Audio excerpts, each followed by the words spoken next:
उस अवतारी पुरुष के बारे में कुछ कहने जा रहा हूँ जिसका इंतज़ार आप लोग बहुत ही बेसब्री से कर रहे हो और आप लोग उन नेता मंत्री और बड़े बड़े नामी और धर्मगुरु व्यक्ति से मिलाते हो जिसके बारे में नास्त्रेदमस ने किया था। नास्त्रेदमस ने किया था कि उसका जन्म बृहस्पतिवार को होगा और उसकी माता 3 बहनें होगी और उसका नाम सैनील होगा, पर उसके नाम में एक मात्रा का फ़र्क अवश्य होगा और वह कोई नामी नेता और कोई धर्मगुरु नहीं होगा जिसको आप लोग पहचानते हो। वह एक साधारण आदमी होगा, इंसान होगा जिसको अभी तक कोई नहीं पहचानता है, सिर्फ गांव घर का एक साधारण आदमी की तरह है। हमने तो बता दिया था कि उत्तरी भारत में, फिर भी आप लोग नहीं ढूंढ सकते हो क्योंकि वह बहुत ही साधारण व्यक्ति है। वह 3 ओर से घिरा हुआ क्षेत्र में ही जन्म लिया हुआ है जो भारत है। भारत एक ऐसा देश है जो 3 ओर से घिरा हुआ है और एक ऐसा क्षेत्र भी है।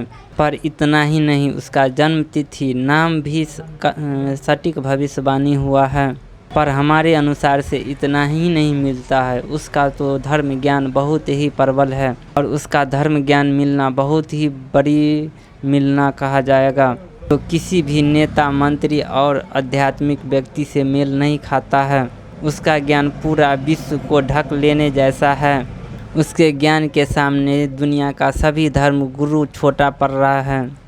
उसकी आध्यात्मिक शक्ति के चमत्कार तो बहुत ही अजीब है। उसके आध्यात्मिक शक्ति के आगे पूरे संसार का शक्ति भी छोटा पड़ रहा है, क्योंकि हमने देखा है कि एक कोरोना वायरस आया तो सारे दुनिया का वैज्ञानिक नतमस्तक हो गया और सभी नेता मंत्री सारे घर में घुस गए थे।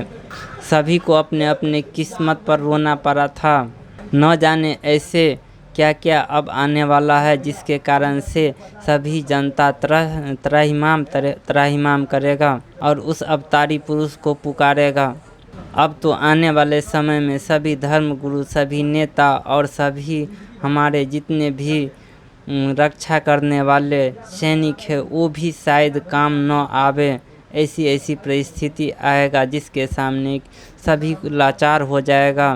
मनुष्य को सिर्फ रक्षा करेगा तो उसकी आध्यात्मिक ताकत, और वो किसी आध्यात्मिक गुरु से जुड़े रहेगा तो उसे कोई नहीं नुकसान पहुंचा सकता है, क्योंकि उसको रक्षा करने वाले स्वयं कल के अवतार ही होगा।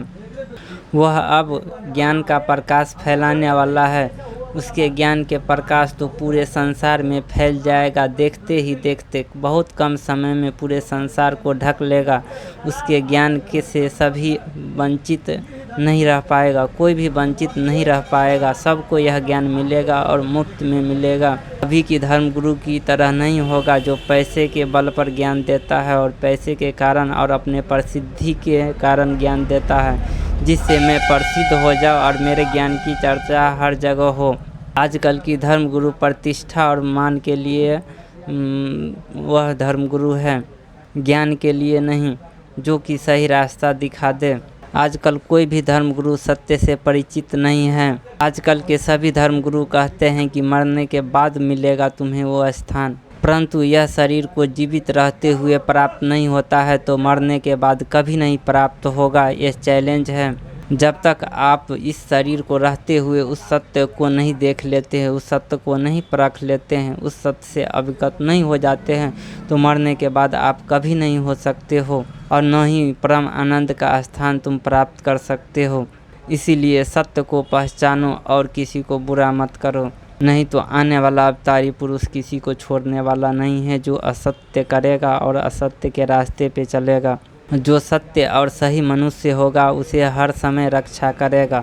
धन्यवाद। और आगे का ज्ञान मैं आगे का वीडियो में देना चाहता हूँ। हमारे चैनल्स को सब्सक्राइब अवश्य कीजिए धर्म ज्ञान के लिए।